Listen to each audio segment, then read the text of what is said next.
Good evening, everyone, and welcome to the May 13th, 2025 regular council meeting for the Village of Lytton.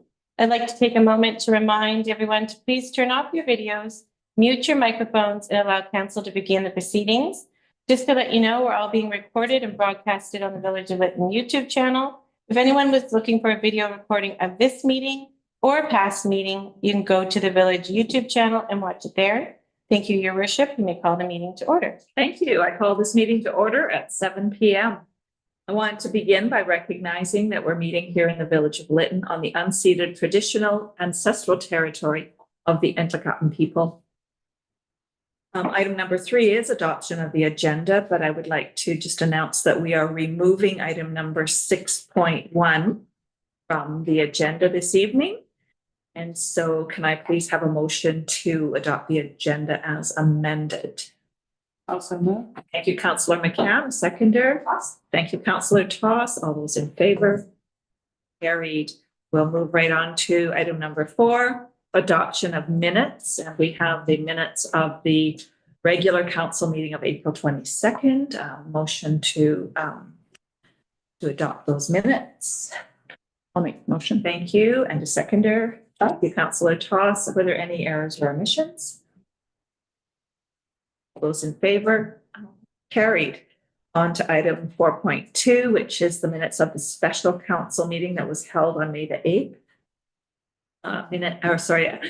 Motion to adopt the minutes as presented. Councillor Lightfoot, seconder. I'll second. Thank you, Councillor McCann. Any errors or omissions? All those in favor? Carried. Right. So this brings us right down to item number 7, and I'm going to turn it over to Corporate Officer Storoshenko, who's with us this evening. Your Worship. So members of the public are now invited to comment on matters related to the agenda. If you would like to speak, please use the raise hand function on Zoom. You can find that by clicking react at the bottom of your screen. And when it's your turn, I'll read your name and you'll be asked to unmute yourself. You have 2 minutes to speak. The speakers are asked to please state and spell your name, say your address, and the agenda item number that you're speaking to. If anyone would like to speak, please use the raise hand function now. Not seeing anyone, so I'll second time. If anyone wishes to speak, please use the raise hand function now. And I'll call for a third time. If anyone wishes to speak, please use the raise hand function now. I'm not sure if anyone here at Parish Hall wishes to speak. All right. No one wishes to speak at Parish Hall, so back to you, Your Worship. Okay, thank you. So we're on to item number 8, staff reports, and we do have a number of them this evening. And so we'll begin with CAO Member Cat, Community Hub Swimming Pool. Thank you, Mayor O'Connor. Good evening, everyone. This first item is a bit of an update on the community hub combined with a request to move forward on one element of it. So I'm going to share my screen and just take council through a brief presentation.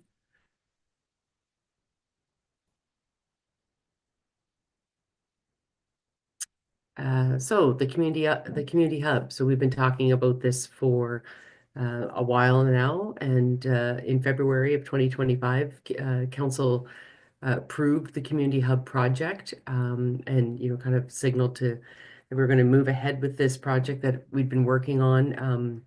It was kind of created under the Infrastructure Canada's Green and Inclusive Community Buildings, the GICB program. That was the initial kind of impetus for the project, but it was mainly designed to replace a number of the village infrastructure pieces that were lost in the fire. So the project is planned for Fraser Street, sort of numbers 320 up to 420, which would be where the old Totem Motel was, the old swimming pool, and the old museum. And at this time, we've got $25.9 million that has been approved through the GICB program for this project, and we've signed the contribution agreement, and we're kind of ready to go. The community hub was envisioned to be, sort of an accessible building for all of the Lytton area residents. So, it could include things like a museum, a library, the swimming pool, an outdoor covered market space, a sunken hall, a kitchen, and then a multi-purpose sort of flex space as well. Those are just some of the elements that could be included. We're in the process of selecting an architect through an RFP process, and then those elements will get further defined as that work begins. There was a project advisory committee that was formed with representatives from the surrounding communities, and the PAC has met several times now. The first meeting was to really just to kind of discuss the overall project and get everybody on the same page of what was included or intended to be included.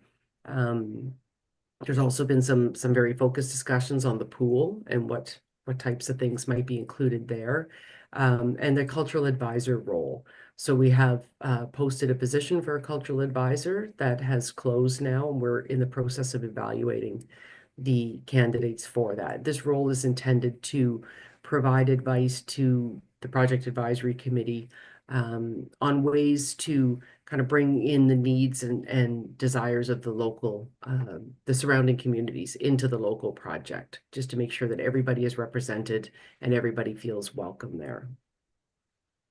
So the first element, so with respect to the RFP that was put out for the architects, that process is closed as well. We're in the process of evaluating the submissions and expect to have a recommendation coming to the next council meeting for approval to select an architect.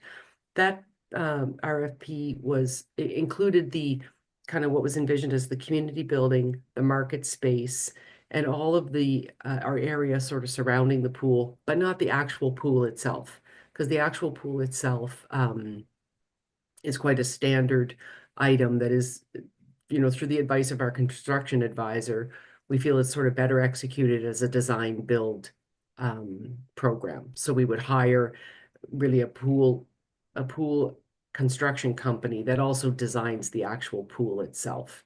Then all of the features around it, like if there was walls or other water features or landscaping, those would all be included with the architect doing the larger community hub project.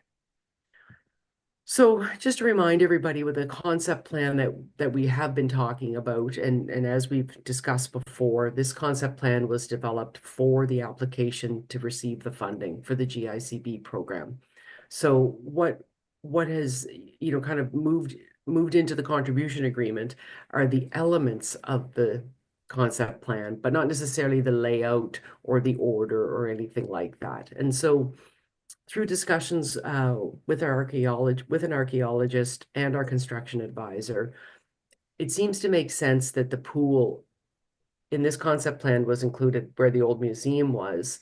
It seems to make sense that the pool be located back in its original location, primarily because there's already a big hole in the ground that's been filled with fill, but we can remove the fill and the hole is still there. So it will limit the ground disturbance, that would then impact the archaeology associated with it. So we took a look at the existing site, which is at 400 Fraser Street, and we looked at some of the other aspects of that property lot. There are some sewer lines on that property, and so we worked with the surveyor to see, would a pool, what size pool could fit on this lot and not impact any of those other services that are there right now, stay within the lot boundary, also allow for the health requirements of the concrete edging and those types of things. And it turns out that we could, because the visitor center is no longer at the front of the lot where it used to be, we would be able to fit a 25-meter pool on this property, and it could be as wide as 6 lanes up to. That's about the kind of the max, and then we would start pushing property lines and encroaching on the services that are located there. So this is just a little drawing to show that it does fit in that space. The recommended motion that's in the package, when I was preparing for the presentation, I believe that the motion is maybe a little bit too specific, and we're maybe not at the point of deciding 25 meters by 6 lanes. I think it would be better if we would look at, proceeding with a pool consultant to give us some of the options that are available to us. And by options, I'm talking about different filtration systems, whether we go with a saltwater pool, chlorine pool, those types of things, and help council understand what the choices are and the pros and cons of them, particularly from an ongoing operational cost, will be one of the key components that we'll need to consider. So I'd like to request that, potentially we amend the recommended motion to be something more along the lines of moving forward to secure a pool consultant to bring some of those options forward, for a rebuilt pool at 400 Fraser Street, not necessarily specific to the size. Well, At this thank you for recommending change to the recommended motion. I too, when I read that, felt it was very specific, too specific at this time. I don't think we're quite ready for that. Just taking your suggestion then, I'm wondering if a motion such as council engage a pool consultant to outline some options for building a pool on the former location of 400 Fraser Street. Does that kind of meet what you're thinking? Yeah. Yes, that captures it. Yeah, to me that makes sense. So I'd like to put that motion forward. I have seconders. Councillor Lightfoot, are there any comments or questions regarding that change? It's very excited. Great. Okay. All those in favor then? Thank you. Aye.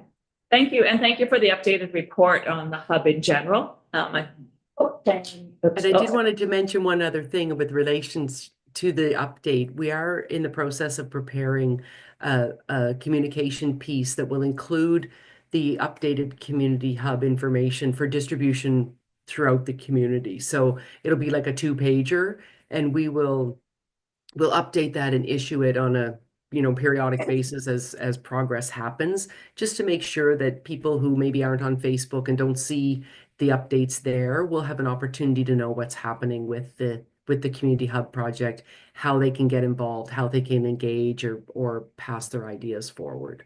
So we're working on that. We should have something within the next 2 weeks. That's great. Thank you for that. Yeah. Okay, we will then move to item number 2.2, which is no, we won't. We'll move to 2.1, developmental services activity. And we have Caroline on. There we go. Good evening, Mayor and Council. I'm Carolyn Lamont. I'm the village's Director of Development, and for the first time, I'm going to do this report. After almost 2 months, I'm getting up to speed. This report considers inquiries, processing, and approval of building permits and development applications related to the use of properties within the village. As far as building permits, it's a steady rate of inquiries for our building officials. Recent issuance of building permits for 3 single-family dwellings, as well as a new public works building, which is exciting. As well as we continue to have inquiries for businesses, notably the grocery store, the pharmacy, and a hotel. From the planning perspective, the inquiries are primarily related to zoning compliance, and we hope to get back to people fairly quickly. Planners, we're also looking at a program for the community engagement on planning and development policies and bylaws, such as the OCP update and development permit. So you're going to see that in the next not too long way. As well, I thought I should let you know that we are transitioning the building official tasks to the TNRD, the Thompson Nicola Regional District, in accordance with pre-fire relationships with the district. And we're also in the process, and keeping me quite busy, is getting new building inspection services. I would also like to just a shout out to Lynn Berlin, who is our current building official and plan checker, and she'll be handing off her excellent work to the TNRD. And we're extremely grateful for her commitment and and expedience in permitting. So if people see a little bit of a bumpy road right now, it's just through this transition, but please, they should contact me if they have any concerns. So that's pretty much where we are. Any questions on the report? Are there any comments or questions? No, other than thank you. I know we certainly appreciate this every month, receiving this update. So Yes. thank you so much. Okay. Okay. And so we need a motion then to receive this report for information. Councillor Lightfoot, seconder. I'll second. Councillor McCann, and all those in favor? Carried. Thank you, Carolyn. And I think maybe you're presenting the next item as well, which is item number 2.2, pocket park improvements. So. And I am, and bear with me, Lisa, I am going to push share. And there I go. For such a pocket park, it's very challenging for me. Share. Okay. Is it working? Yes. Great. So, Mayor and Council, this is the second report. Is the update in requesting matching funds for the improvement to Pocket Park. Pocket Park is a well-loved used park, originally improved in the late 2000s through the province's Spirit Square program, which you probably all remember, with connected stairwells, landscaping, and picnic tables. Although the fires spared the stairway and the hard landscaping, the vegetation was severely damaged. In the past few years, community groups, notably the Two Rivers Community Services Society, have initiated a plan to improve Pocket Park in 2025.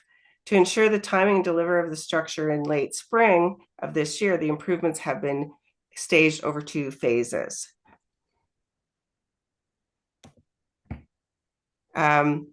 First is phase 1, which is the shade structure, which is the installation of a beautiful timber shade structure, weather protection, eye-catching design, picnic tables, and a place for residents to visitors to get out of the sun and wind and gather. As I mentioned, most of the funding for these improvements comes from the community groups and donors championed by the Two Rivers Community Services Society. Funding will also be used from the Canadian Healthy Communities Initiatives. The village will also be moving the washrooms to this location that are currently under 4th Street to provide additional services and really bring people together in this area with convenience. There's a picture of it right now that shows where, and that's basically where the shade structure will go, where that one picnic table is, and partly on the gravel, because you can see the property line markers right there in front of you in the foreground. And then we did have our surveyors draw it in just to make it fit. I think a lot of us were pacing it, and I was a little concerned, and I wanted to just make sure that it truly fit within our property, or the village's property. Then the phase 2 improvements is to design and install irrigation and landscaping on the upper benches, install amenities such as another picnic table and a mister for the relief of hot days. And this guy seems to be enjoying himself, although I will note that I don't think we'll use blue. We might do something a little more natural with the mister. And for that, we applied for a $30,000 grant for the Northern Development Initiative Trust under their Community Spaces program. So, and then just a little bit of background, this falls in line with the recovery plan and the tourism destination plan. It really shows community and public investment in Lytton, and typically with any enhancements, you want to see public investment and private investment going hand to hand. It's going to provide a great staging location for community events, markets, and other gatherings. And it also implements the tourism destination plan for a total rest stop. And this will still really kick that momentum off, where as businesses recover, it's somewhere for residents, employees, and visitors to meet. So with that, we do need matching for the phase 2 as well. So here are the recommendations: that council approve a transfer of up to $30,000 from the grown Growing Communities Reserve for funding towards Pocket Park Phase 1 improvements, and that council approve a further contribution of $15,000 from the Growing Communities Reserve in support of the application submitted to the Northern Development Initiative Trust for the Pocket Park improvements and Phase 2. Thank you. So would anyone like to put that recommended motion forward? I will. Thank you, Councillor McCann, and a seconder. Second. Thank you, Councillor Toss. Now, are there any comments or questions for Carolyn? I have one. Councillor Lightfoot? I'm just curious, so can we accomplish phase 1 and 2 in this calendar year? A good question. The Phase 1, I believe the Two Rivers is really moving on this, and actually that's one of the reasons why we phased it, was we didn't want to wait for the TNIT grant. That grant, because it's a small amount, we should know by the end of June. And then what we'd do is we'd move into landscape design and then plant in the fall, which is a better time to plant. If we can get the mister fabricated earlier, that's sort of our goal as well, to have that here for the summer. And the picnic table, yeah. Thank you. Councillor McCann? Okay, I'm still. So phase 1 is this year, and phase 2, but phase 2 has a mister. But I thought phase 2 is going to be through the later grant application, no? No, the mister is part of our grant application that we should hear an answer on by the end of June. Okay. And then we just have to fabricate it. Yeah, all right. Thank All you. right, but the other one, the landscaping and all that stuff, that comes up later. It comes with the end of June, same date, but we Okay. need to design. We need to get a landscape architect and help us design it and make sure we have the appropriate plants. And you wouldn't plant in the summer anyways, so I think that design time will roll in, but there's no reason why we can't get the misting station and the picnic table moving for the summer. Great. Yeah. Thank you, Councillor Toss. I was just going to mention that the water fountain, that, you know, I'm hoping that eventually we might have a water source there for drinking and misting, and I know the bathrooms are there, so there will be water. But looking forward, we need to have a water fountain at that location as well. I know it's not budgeted or planned for now. Thank you. I have a question regarding the shade structure. The diagram you showed doesn't have a roof on it. So I'm assuming there's plans for a roof for it. And I'm just wondering what those are. Yes, the roof is all part of the budget. It just isn't on yet. So the structure was built and then disassembled, and then it'll be reassembled, and the roof will, because you wouldn't put the roof on it if you have to transport it, you want to wait until it's in its final destination. So that is all part of phase 1. What kind of a roof will it be? I believe it's a metal roof. Okay, thank you. Good. Are there any other questions or comments? I'll make a comment. Councillor McCann? My comment is just in more information with regards to your question, is that Andy Moss is a local contractor, and he is working with us to do that work. So he'll be working on the footings and the roof of the structures. So he's agreed to do that work. Great, good. It's someone we all kind of know and respect. Yeah, absolutely. Yeah. Thank you. Okay, so we have that motion, that two-part motion on the floor. So I'll just ask the question. All those in favor? Aye. And carried.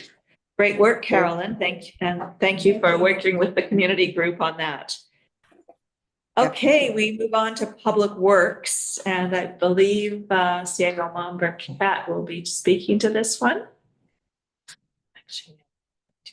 Sorry, no, our municipal engineer is going to speak to I this one. apologize. So Daryl Daryl Alexani is on the call.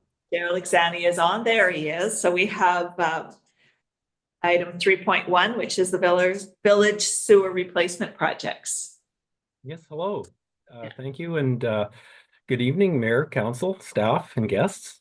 Yes, I'm here to present to you request for authorization to use 6.3 million of ICIP grant funding from the federal government for application to our various sewer projects that we've been looking at over the last couple of years.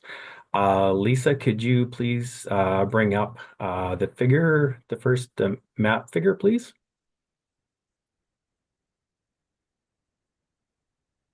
To be shared now? Okay, yes. So can everyone see that? Yes. Okay, so there's also an accompanying table that you'll have in your handouts. So I'll just walk you through some of the projects. So there's the Lower Village that there's a number of projects, and then there's a second map as well for the Loring Way area that we will look at. For some of the background, the infrastructure that the village currently has, primarily for the sewer mains, is very old. It's in the neighborhood of 60 years plus. So it's really at and beyond its lifespan. So we're starting to encounter a number of issues throughout the village.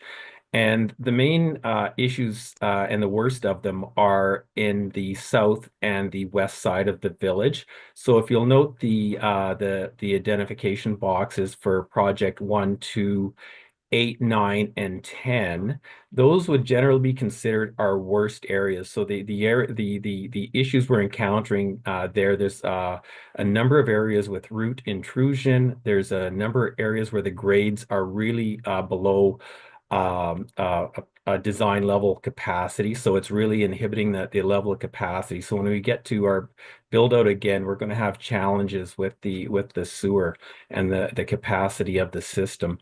There's also a number of serious sags in the sewer system. If you see the section number 8, the section that goes up on 3rd Street towards Main Street, there's a serious sag in that section.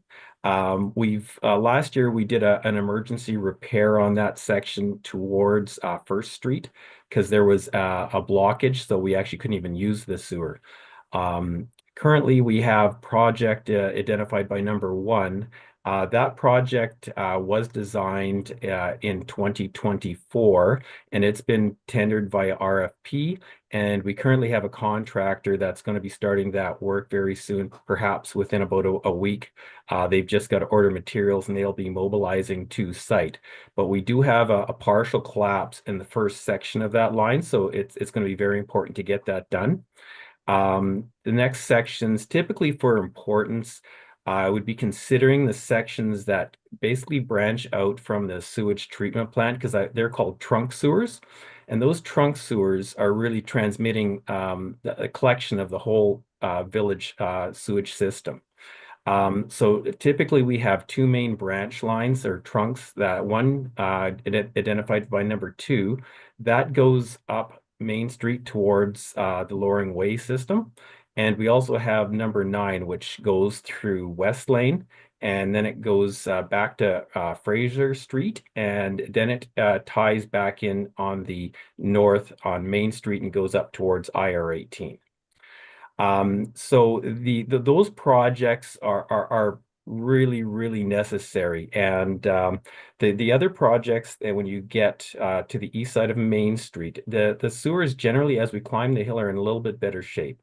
They're still very, very old and need some attention. So we're anticipating that for those sewer systems that will probably be lining the systems. Now, this is all going back to 2023 and 2024. We had a sewage video inspection by McRae's, and we also had our sewage evaluation report completed by Archimedes.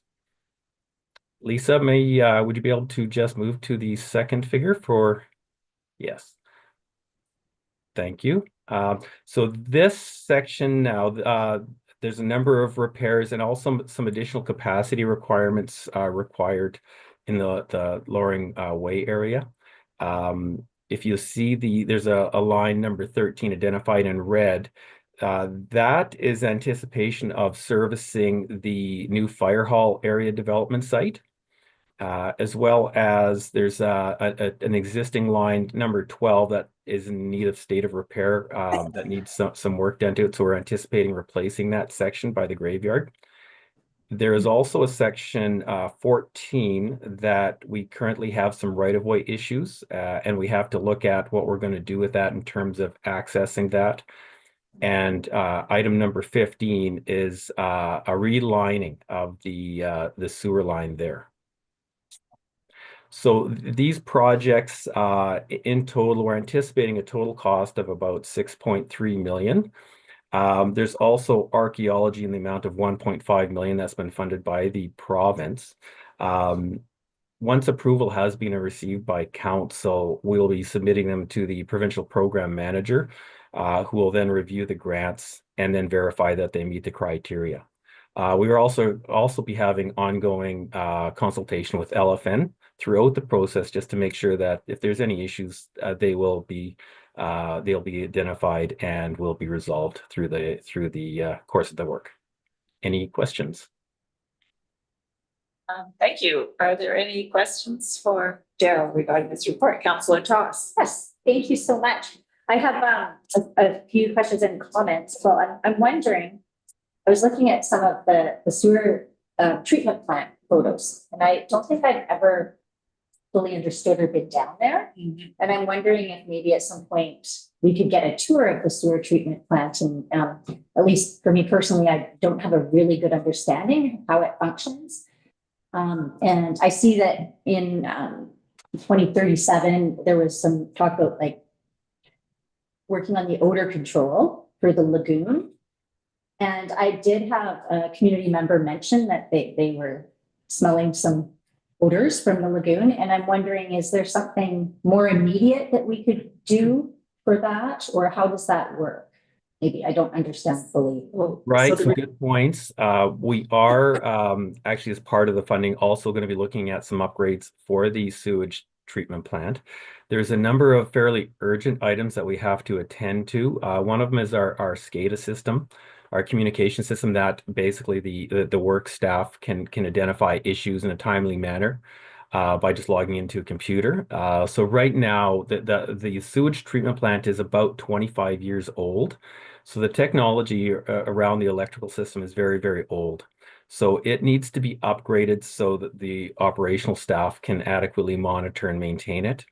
So there's going to be some SCADA integration and such that'll need to be done. There's also some issues with backup power. So if the village power goes out, we don't have sewage treatment for a period of time. So that's something that has to be rectified. And that is one of the smaller projects that we've identified through this sewer grant that we need to look at in the very near future.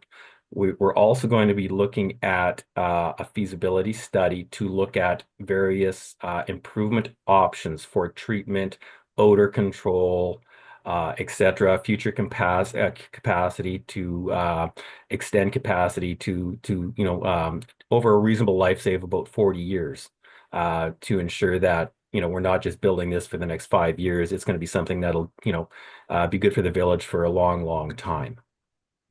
So Daryl, that will come out of a different grant than what you're proposing here tonight, that you're recommending, is that? No, we correct? actually, we've No? allocated, no, we have allocated a small portion. Sorry, I missed. Okay, I missed that, sorry. Yeah, sorry, if we go back to that figure, there's a 3-4 item that, sorry, I forgot to mention that, for the sewage treatment plant, and it's identified as item 3 and 4 on the table. Apologies for that. You're right, sorry, I missed that too. Councillor Tots, you said you had another Yeah, question. and you mentioned consulting with LFN, and I'm wondering, I know there's plans for bigger developments. Is that coming into the discussion as well? Like for the Lytton First Nation land, there's developments, I think, Alkali and a few others. Is that going to tap into our system, and are we working with them around that as well? I'm not sure which specific developments you're referring to with LFN, but in anticipation of having surplus capacity, and also there's some design criteria that will assist us to that. The section of trunk main that is going to extend or is extending now to IR18 is a section that runs through West Lane back to Fraser. It goes down to 7th, back to Main, then over to IR18. Currently, that's an 8-inch line. We're going to be upgrading that to a 10-inch line for most of the section. So that will provide ample surplus capacity. And one of the reasons we also want to increase the size of that section is just the design methodology. We can put a flatter sewer in if it's a little bit bigger, providing that it does have periodic high-level flows to clean the line out. So that way we won't have to really do a serious assessment of existing services, because we have a number of existing services on West Lane that we will still have to tie into. So the smaller line that we put in, the greater the slope we have to build it at, which may mean some issues for existing property owners on West Lane. But by putting in a 10-inch line, we can put it into pretty much the exact same grade as the current line is installed at. Thank you. Councillor McCann. You still didn't answer my question, but I'm guessing that. So right now, IR18 and IR17, they have their own sewer network that attaches into the village of Lytton. I'm sorry, I don't understand how that works. Like, is that the case, or? Yes, Like, they're correct. not all in septic fields, they're in the sewer, so I just Yes, make sure, I make sure I understand that right. Yes, correct. So they're currently tied into our system. So all of their effluent it travels to the sewage treatment plant and is treated down in Hobo Hollow. Right, but on the reserve, they put in the sewer line, we don't, is that correct? Like Yeah, correct. For work They got that's their on own reserve. pipes kind of thing? Yeah, for work that's on reserve, typically Yes. they would have a capital process that they would apply for funding if they need to do upgrading. Okay. And I'm not sure where the village is at, but typically you'd have a municipal type service agreement if there's joint services that are required between the communities. Mhm. Yeah, okay, so I just wanted to make sure I understood that right. Thank you. Very much, Joe. All right, are there any other questions regarding this? Councillor Lightfoot, did you have something or no? Okay. Yeah, Councillor Toss. You brought this up before, Councillor Lightfoot, about the grading on River Road there, where it's quite a bit steeper than it was. I looked at it again, though, and I think it's just where it dips down, it's been lifted a bit. Yeah, it does seem a little bit steeper. I think it's a small portion. I don't think our River Road can handle much more steepness. I hope not. Yeah, it's pretty high, like it's a pretty steep hill. I think it's a little steeper than Hopefully it that'll was. be rectified when they do the. Yeah, work. I'm actually hoping it will be slope more gentle Yeah. after the construction's finished. They're talking about the road itself. That's right. Did you catch that? Okay. Yes, I think I can relay that to the design team, just as a concern of council. Because I think when they put the sewer in, and the one thing we have to consider is how we're tying into the adjacent properties. So if we start to flatten out the road, it may mean that we have to put retaining walls to retain the adjacent properties. So there's a trade-off there. So I think what we will look at is trying to do our best to make that a little bit flatter, in the context of that we still have to maintain the slopes from the adjacent properties. Thank you. It's Good. Thank you. Now, if there are no other questions, we have a recommended motion put forward. You do have a question. No, I have, I think I have a comment. My comment is, as I look around the village, I think that generally the landscape profile has changed everywhere. There's a lot of lots that are 2 or 3 feet higher than they were historically. And I think the main concern is that access down to Hobo Hollow is still an easy road for the people that need to travel up and down, whether it be rafters or West Side residents. Yeah. So I'm sure it will be accommodated. I have great confidence in you and your ability to get a good job done. Thank you. Good. Okay, so we do have a recommended motion. Would somebody like to put that forward?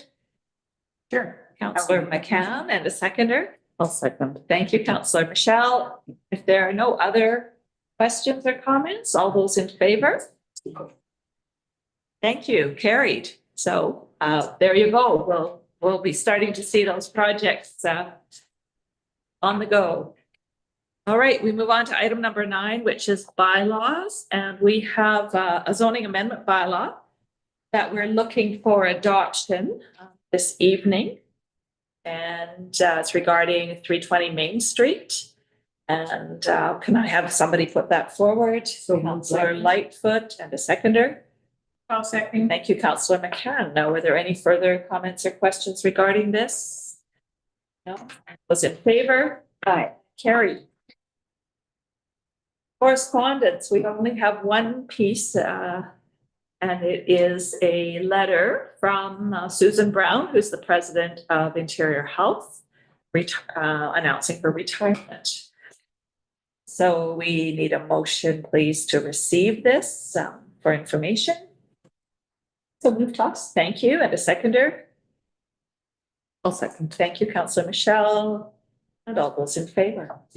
Carried. And we wish Susan Brown all the best in her retirement. All right, verbal reports. It's been 3 weeks since the last council meeting, and the time has just flown, so it's been very busy. So I just thought I'd report on some of the highlights. On April 23rd, I think it was maybe the day after our last council meeting, regular council meeting, our MLA Tony Luck hosted a session regarding the closures of the Lillooet Emergency Department at their hospital. Many people shared their concerns and frustrations at that event from the Lillooet area, and there were people from Lytton there as well. Hopefully, MLA Luck can effectively advocate for our area in the legislature on this important topic, emergency services. On April 25th, I attended and was asked to speak at the Chamber of Commerce dinner. I want to congratulate this organization on a very successful event that evening. On April 30th, I attended the Lower Mainland Local Government Association conference, where I was asked to sit on a panel where we discussed leadership in a crisis. Or in crisis, not leadership in crisis, leadership during a crisis. I was able to bring the perspective of a resident as well as a leader to that conversation. It was quite an interesting experience that I thoroughly enjoyed. Many people came up to me afterwards and asked questions. On May 1st and 2nd, I attended the Southern Interior Local Government Association conference over in Merritt. It was an excellent event with lots of worthwhile sessions and opportunity for networking with other municipal leaders from the region. There were a number of media interviews since the last council meeting. I think I talked about that just before, as there had been some before that. Mainly about my home that's rebuilt now and about how just generally rebuilding is going in the village. I'm looking forward to the May long weekend festivities, and I hope to see and connect with many during that. So that is my report. And I will move on to Councillor Toss. Thank you, Mayor O'Connor. I do not have a lot to report. I think I attended one coffee for Monday with Mayor and Council. I had a knock on my door today from CTV News, so did an interview off the cuff there. And participated somewhat in the Chamber Gala, which I agree was a fantastic event of networking and community. And behind the scenes, the council here has been working on the Village of Lytton office plans, which is kind of exciting as well. That's all I have to report. Thank you. Good, thank you. Councillor McCann. Just adding a couple of things at the end here. Thank you, Mayor O'Connor. Here we go. I too found a number of things to keep me busy in the last little while. So there was Fire Smart meetings. I went to the hospital closure meeting as well with the mayor. We're continuing to meet. We had the opportunity to walk around the site of the Chiefs Bentham Park project, and that was kind of a cool thing to do. We're getting closer to seeing the grass grow. Yay. I attended the Chamber of Commerce Gala, which was an awesome event. Went to the Lytton First Nation Chief and Council swearing in ceremony. Attended, I think I made it to all 3 copies with the mayor. I also went to Merritt with Mayor O'Connor for the SILGA conference and found it to be quite an interesting conference. On the 3rd of May, the grand reopening of the Lytton Chinese History Museum was a fun thing to attend. And on the same day, I was involved in a new Pathways to Gold board directors meeting. And then on May 8th, there was, of course, a special council meeting. And just in my notes, I said it has been a busy time, and I'd like to speak about several events that I was able to attend over the last 2 or 3 weeks. I was honored to witness the swearing in of the newly elected Chief and Council of First Nation at the end of April, and I look forward to working together on shared initiatives in the next year or 2. The grand opening of the Chinese History Museum was a busy event. I admit I love the Chinese lion dance and the lettuce, the way they do the lettuce. It's always so startling to have lettuce thrown at you when it's in the audience, but it is a blessing. So it symbolizes wealth and prosperity. The lion eats the lettuce and then tosses it at the audience as a blessing. So the opening ceremony included culture, ceremony, and words from elected officials. Lorna did a really nice job with that. Kudos to the Chamber of Commerce for their efforts in hosting their first gala event in a number of years. And I look forward to attending the May long weekend events, and I encourage people in Lytton to come out and to see the parade on Monday. It sounds like there will be at least 1 morning of pancake breakfast, maybe 2. There will be a pretty interesting and outstanding car rally show, whatever, show of shine. And so on Sunday, which is normally kind of a quiet day, this year it sounds like it's going to be a little busier with the cars coming into town. And also the Fraserlands people are staying, a smaller group is staying over on Sunday to provide entertainment for children as well. And then Saturday, of course, they have their carnival for the children. There's a couple people that are looking after horseshoes, at least 2 days, maybe 3. So, and it's all here in town. So it should be kind of fun for everybody to get involved in the energy that we have happening in our village this weekend. What's the theme? The theme is rock and roll. Rock and roll, rock and roll. Picture up, it's on. Thanks, Mayor. Okay, thank you. And Councillor Michelle? Nothing to report. Okay, and Councillor Lightfoot. Short report. I attended the Fire Smart meeting with Councillor McCann on the 23rd, and then on the 30th, Fire Smart had its community meeting, and Councillor McCann forgot to mention or was shy to admit that he was the MC for the event. It was well attended and good information. I was able to get to 1 coffee only, and it's been a busy time.